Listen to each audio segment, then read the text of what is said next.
Even the French have to admit that Japanese bakeries are pretty amazing. Japanese really love their carbs. I mean, rice is served with almost every meal, if not rice, bread. People love pasta. I went to an Indian restaurant a few weeks ago and I just ordered curry, and the server said, "Do you want naan or rice with that?" I said, "No, thank you. I'll just have the curry." And I think it was a very foreign idea to him. A lot of Japanese people, too, really cannot imagine life without rice or bread. So the question comes up, is it possible to eat a carnivore diet in Japan, specifically in Tokyo, where I live? Yes, eating clean in Japan can be very hard. It's not easy. People just automatically assume that every meal has to come with some type of carb like rice or bread. But I've been, since about January, almost without exception, I've been eating a carnivore diet. If not carnivore, at least keto. And I'm not really a dietitian or doctor, so you shouldn't take my advice. And when I say carnivore keto, it's kind of my version. So people may say like, tell me in the comments, like, oh, you're not eating a carnivore diet because you had avocados. Those are not meat. So yeah, okay, maybe I'm eating a keto diet. I don't know. But the main point is, I've been doing that since about January. And I can feel some major differences. And one thing that comes up often, and one of my pet peeves, people who have no experience training or training others, people who have no experience in eating a healthy diet will often have advice for me. So, you need to have carbs in your diet. You need to have, where do you get your fiber? Things like that, questions like that. And those are valid questions. This comes up when I get invited to dinner with friends, because it's very difficult to go out to dinner with friends in Tokyo if you're trying to eat a clean diet. So what I'll say is, well, I'll go to a place where if I can get steak or, if I can get protein. And then when we're there, they'll say like, well, the bread here is really good, or the fried rice here is very good. And I'll say, no, thank you. It becomes very difficult to eat out with friends because they just don't understand. Like, I don't understand why you're not eating this, why you're not eating carbs. And that's okay. But walking past a curry rice place here, and there we go. See in the background? Curry rice. What does that say to you? Curry comes with rice in Japan. Japanese curry is very delicious, but it pretty much automatically comes with rice. And it's not just carbs, it's sugar. A lot of recipes include sugar, and even if you go to a restaurant, like I was alluding to going out with friends, even if you go to a restaurant and ask the server, a lot of these people are part-time workers now, unless they're the owner of a mom and pop place, they might not know what's in the food. So I've been stung before where I would say like, I want something that doesn't have sugar in it. I want something that doesn't have this or that in it. And I've talked about this in another video where I talked about people putting alcohol in dishes, and their response is always, well, it's just for flavor. And, to me, somebody who doesn't drink or partake of any alcohol, alcohol is alcohol. So same thing with sugar. Sugar is sugar. And it doesn't matter if it's for flavor or sweetness or whatever. I don't care if it balances out the saltiness or the savoriness, whatever it is. Sugar is sugar. And a lot of servers will be completely dismayed when you say, I want something that doesn't have sugar.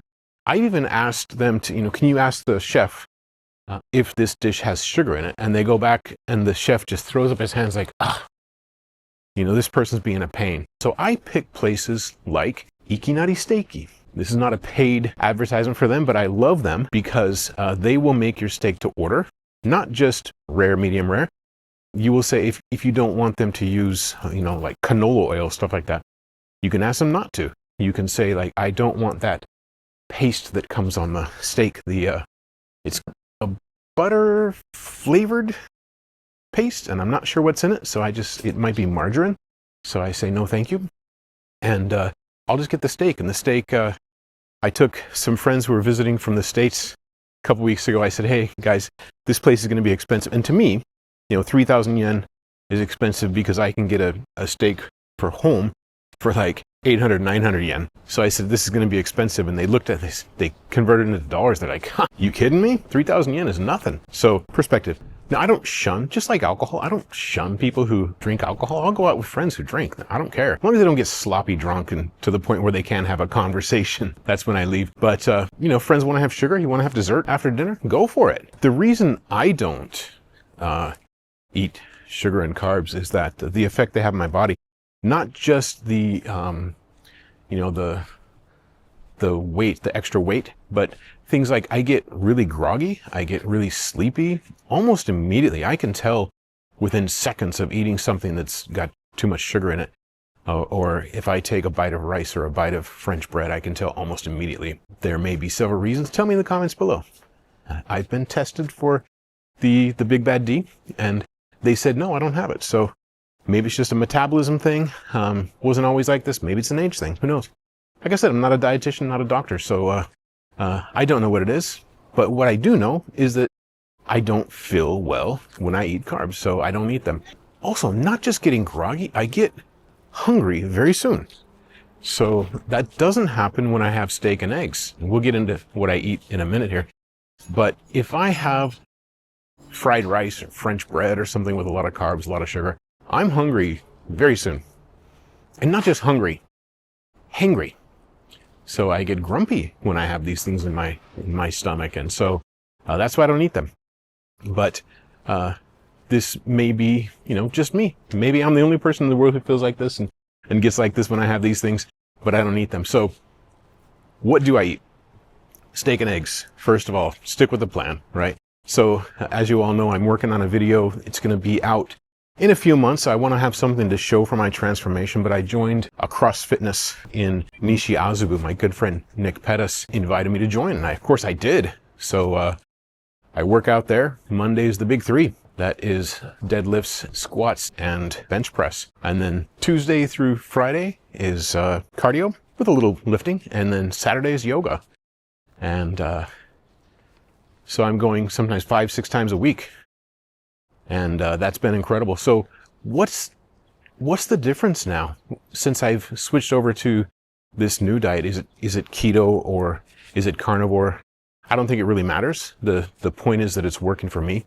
So what has changed is I have more steady energy where I don't get sleepy after eating. And actually, I remember, you know, growing up, we were told to clean your plate. It was a different time. Nowadays, if I can't finish a meal, I won't finish it. You know, the Japanese have this saying, hara hachibun me, means get 80% full. Never get 100% full. And that's one of the secrets of longevity for Japanese. And I think they know what they're talking about because they have a lot of older people.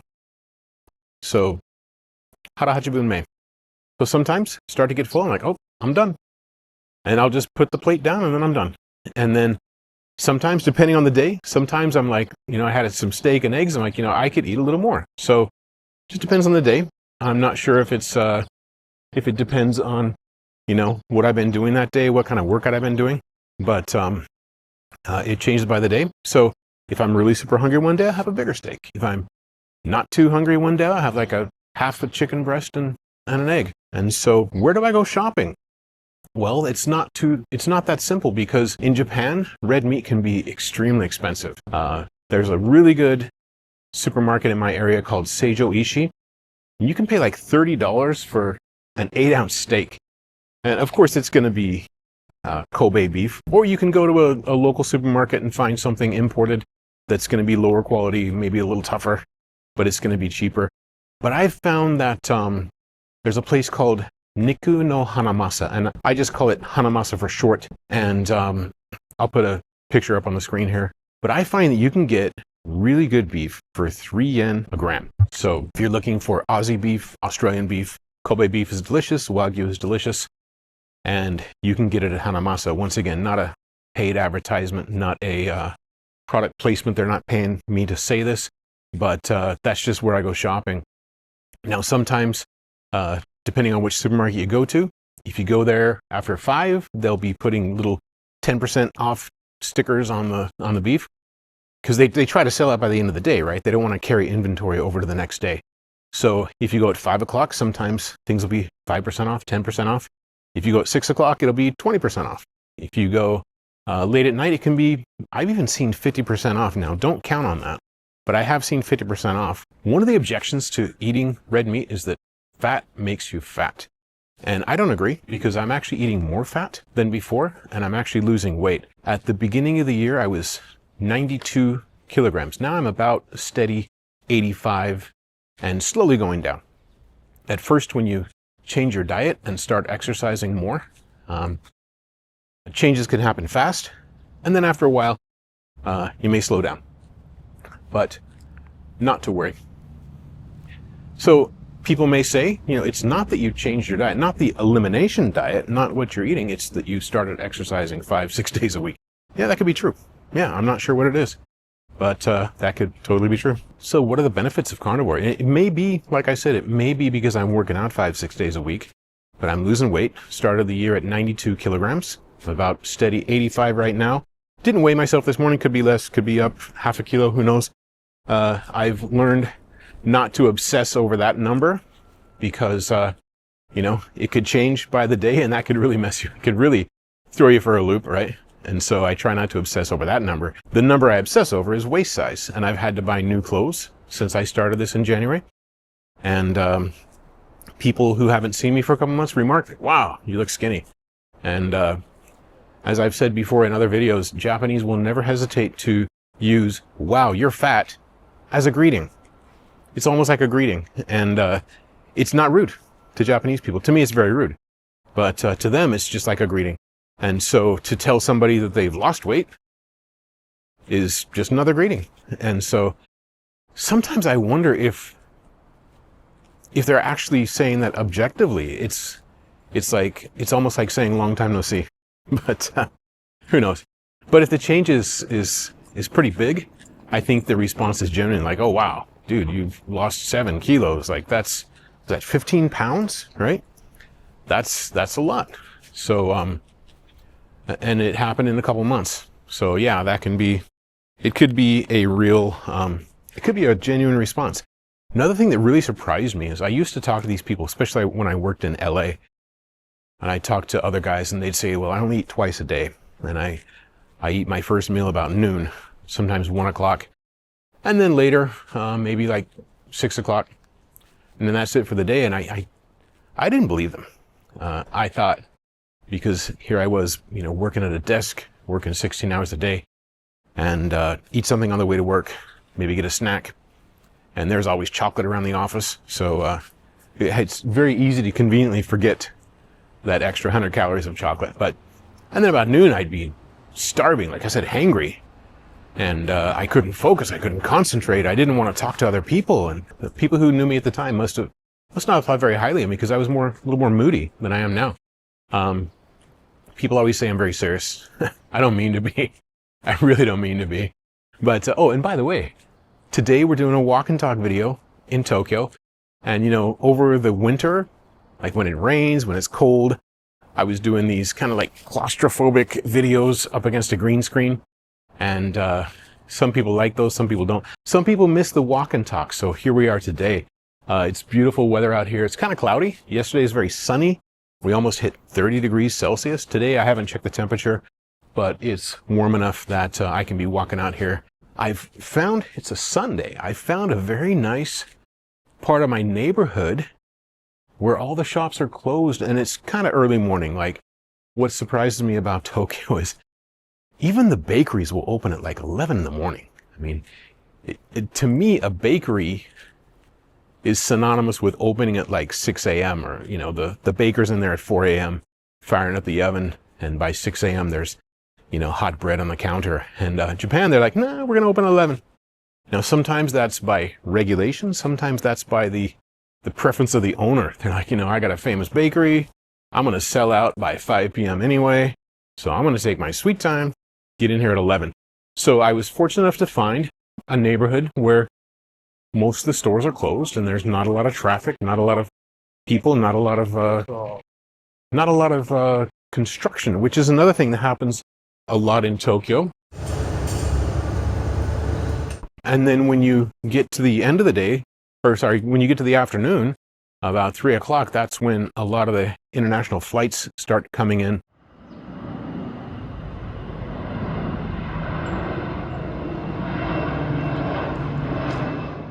And they rerouted them a couple years ago so they go right over Minato Ward.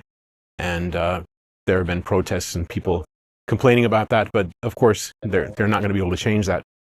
So that's one reason I do videos inside. And I work a lot of hours, so sometimes I don't get off until like, 10 p.m. and it's not light outside. You missed the golden hour. So that's why we're outside today. It's a Sunday. It's a beautiful day in Tokyo. A little cloudy, but here we are. So I did say that I didn't believe these people when they said they eat twice a day, and I thought that was like, I didn't think they were lying. I just didn't believe them. However, if I have a really hard workout, especially with lots of cardio, I'm not hungry after that. I don't feel like eating anything. And so, on my way home, I'll stop by the store and get some chicken or some steak or something. And then nothing sounds good at that point after a hard workout. About noon, 1 o'clock, might get hungry. And it is Sunday, and I didn't work out this morning. Oh, it's only 10:30 in the morning, so I'm not even hungry yet. And then, of course, you don't want to eat late at night because eating late at night can make you gain weight. So try to eat by 5 or 6, my second meal. And sometimes that's a struggle. Sometimes I've actually eaten less because, if I'm doing a heavy lifting day, which is it's not about, bodybuilding. It's more about like time under tension, as Nick says. It's more about gaining strength. So, but if my hands are tired because I've been doing bench press, I don't feel like peeling eggs. So, and I got this little thing. I'll show you a little picture on the screen here. This is awesome if you like hard-boiled or soft-boiled eggs. It's called an egg piercer, and I'd never heard of them before. I thought it was kind of silly when I first saw it, but like I said, sometimes peeling eggs is just too much effort. So I've actually eaten less in those times. But I use that, poke the egg, put it in hot water, make a soft-boiled or hard-boiled egg. I like soft-boiled eggs, but it makes them easier to peel. Surprising. I didn't know that. So, we learn something new every day, life skills. Now, of course, the question comes up, if you're eating what some would call an extreme diet, if you're eating a carnivore diet of steak and eggs every day, or chicken, eggs, and avocados, and if you're eating a very clean diet for weeks at a time, don't you need a cheat day? And that's a good question. So I heard of a concept, and I can't remember exactly which YouTuber it was. It was a bodybuilder. Was talking about something called diet fatigue. And I found that very interesting because, when you eat clean for a long time, the monotony starts to come in. You're like, how many days can I eat chicken and eggs in a row? How many days can I eat steak and eggs in a row? Well, why not go for like Sandwich Sunday? Or, just have something that's not keto or not carnivore once. It's kind of good to get used to that, right? So good to get used to saying like, okay, I'm not going to eat strictly today. Maybe my lunch is going to be a sandwich and it's going to be delicious. Or I'm going to have dessert tonight, just once. And then the fear is, because I have a very addictive personality, the fear is that I would just go off the rails and just keep going, down that road for good once I start having like junk food or something.